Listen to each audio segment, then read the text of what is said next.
द्वादशों अध्याय। देवी चरित्रों के पाठ का महात्म्य। ओम सर्वमंगल मांगल्ये शिवे सर्वार्थ साधिके शरणे त्र्यंबके गौरी नारायणी नमोस्तुते। मैं 3 नेत्रों वाली दुर्गा देवी का ध्यान करता हूँ। उनके श्री अंगों की प्रभा बिजली के समान है। वे सिंह के कंधे पर बैठी हुई भयंकर प्रतीत होती है। हाथों में तलवार और ढाल लिए अनेक कन्याएं उनकी सेवा में खड़ी हैं। वे अपने हाथों में चक्र, गदा, तलवार, ढाल, बाण, धनुष, पाश और तर्जनी मुद्रा धारण किए हुए हैं। उनका स्वरूप अग्निमय है तथा वे माथे पर चंद्रमा का मुकुट धारण करती हैं। देवी बोली, देवताओं, जो एकाग्रचित्त होकर प्रतिदिन इस स्तुतियों से मेरा स्तवन करेगा, उसकी सारी बाधा मैं निश्चय ही दूर कर दूंगी। जो मधु कैटभ का नाश, महिषासुर का वध तथा शुंभ निशुंभ के संहार के प्रसंग का पाठ करेंगे तथा अष्टमी, चतुर्दशी और नवमी को भी जो एकाग्रचित्त हो भक्ति पूर्वक मेरे उत्तम महात्म्य का श्रवण करेंगे, उन्हें कोई पाप नहीं छू सकेगा। उन पर पाप जनित आपत्तियां भी नहीं आएगी। उनके घरों में कभी दरिद्रता नहीं होगी तथा उनको कभी प्रेमी जनों के विछोह का कष्ट भी नहीं भोगना पड़ेगा। इतना ही नहीं, उन्हें शत्रु से, लुटेरों से, राजा से, शस्त्र से, अग्नि से तथा जल की राशि से भी कभी भय नहीं होगा। इसीलिए सबको एकाग्रचित्त होकर भक्ति पूर्वक मेरे इस महात्म्य को सदा पढ़ना और सुनना चाहिए। यह परम कल्याण कारक है। मेरा महात्म्य महामारी जनित समस्त उपद्रवों तथा आध्यात्मिक आदि तीनों प्रकार के उत्पातों को शांत करने वाला है। मेरे जिस मंदिर में प्रतिदिन विधि पूर्वक मेरे इस महात्म्य का पाठ किया जाता है, उस स्थान को मैं कभी नहीं छोड़ती। वहाँ सदा ही मेरा सन्निधान बना रहता है। बलिदान, पूजा, होम तथा महोत्सव के अवसरों पर मेरे इस चरित्र का पूरा पाठ और श्रवण करना चाहिए। ऐसा करने पर मनुष्य विधि को जानकर या बिना जाने भी मेरे लिए जो बलि, पूजा या होम आदि करेगा, उसे मैं बड़ी प्रसन्नता के साथ ग्रहण करूंगी।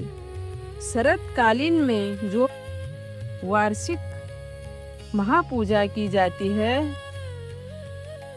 उस अवसर पर जो मेरे इस महात्म्य को भक्ति पूर्वक सुनेगा, वह मनुष्य मेरे प्रसाद से सब बाधाओं से मुक्त तथा धन, धान्य एवं पुत्र से संपन्न होगा। इसमें तनिक भी संदेह नहीं है। मेरे इस महात्म्य, मेरे प्रादुर्भाव की सुंदर कथाएं तथा युद्ध में किए हुए मेरे पराक्रम सुनने से मनुष्य निर्भय हो जाता है। मेरे महात्म्य का श्रवण करने वाला पुरुषों के शत्रु नष्ट हो जाते हैं। उन्हें कल्याण की प्राप्ति होती है तथा उनका कुल आनंदित रहता है। स्वतंत्र शांति, कर्म में बुरे सपन दिखाई देने पर तथा ग्रह जनित भयंकर पीड़ा उपस्थित होने पर मेरा महात्म्य श्रवण करना चाहिए। इससे सब विघ्न तथा भयंकर ग्रह पीड़ाएं शांत हो जाती हैं और मनुष्यों द्वारा देखा हुआ दुख सपन शुभ सपन में परिवर्तित हो जाता है। बाल ग्रह से आक्रांत हुए बालकों के लिए यह महात्म्य शांति कारक है तथा मनुष्य के संगठन में फूट होने पर यह अच्छी प्रकार मित्रता कराने वाला होता है। यह महात्म्य समस्त दुराचारियों के बल का नाश करने वाला है। इसके पाठ मात्र से राक्षसों, भूतों और पिशाचों का नाश हो जाता है। मेरा यह सब महात्म्य मेरे सामीप्य की प्राप्ति कराने वाला है। पुष्प, अर्घ्य, धूप, दीप, गंध आदि उत्तम सामग्रियों द्वारा पूजन करने से, ब्राह्मणों को भोजन कराने से, होम कराने से, प्रतिदिन अभिषेक कराने से, नाना प्रकार के अन्न भोगों का अर्पण करने से तथा दान देने आदि से 1 वर्ष तक जो मेरी आराधना की जाती है और उससे मुझे जितनी प्रशंसता होती है उतनी प्रशंसता मेरे इस उत्तम चरित्र का एक बार श्रवण करने मात्र से हो जाती है। यह महात्म्य श्रवण करने पर पापों को हर लेता है और आरोग्य प्रदान करता है। मेरे प्रादुर्भाव का कीर्तन समस्त भूतों से रक्षा करता है तथा मेरे युद्ध विषयक चरित्र दुष्ट दैत्यों का संहार कराने वाला है। इसके श्रवण करने पर मनुष्य को शत्रु का भय नहीं रहता। देवताओं, तुमने और ब्रह्मा ऋषियों ने जो मेरी स्तुतियाँ की हैं तथा ब्रह्मा जी ने जो स्तुतियाँ की हैं वे सभी कल्याणमयी बुद्धि प्रदान करते हैं। वन में, सुने मार्ग में अथवा दावानल में घिर जाने पर, निर्जन स्थान में लुटेरों के दाव में पड़ जाने पर या शत्रुओं से पकड़े जाने पर अथवा जंगल में सिंह, व्याघ्र या जंगली हाथियों के पीछा करने पर, कुपित राजा के आदेश से वध या बंधन के स्थान में ले जाए जाने पर अथवा महासागर में नाव पर बैठने के बाद भारी तूफान से नाव के डगमगा जाने पर और अत्यंत भयंकर युद्ध में शस्त्रों का पहाड़ होने पर अथवा वेदना से पीड़ित होने पर, किंग बहुना सभी भयानक बाधाओं के उपस्थित होने पर जो मेरे इस चरित्र का स्मरण करता है वह मनुष्य संकट से मुक्त हो जाता है।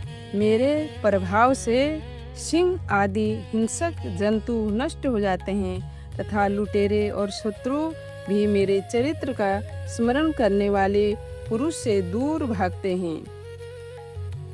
ऋषि कहते हैं, यो कहकर प्रचंड पराक्रम वाली भगवती चंडिका सब देवताओं के देखते देखते वहीं अंतर्ध्यान हो गई।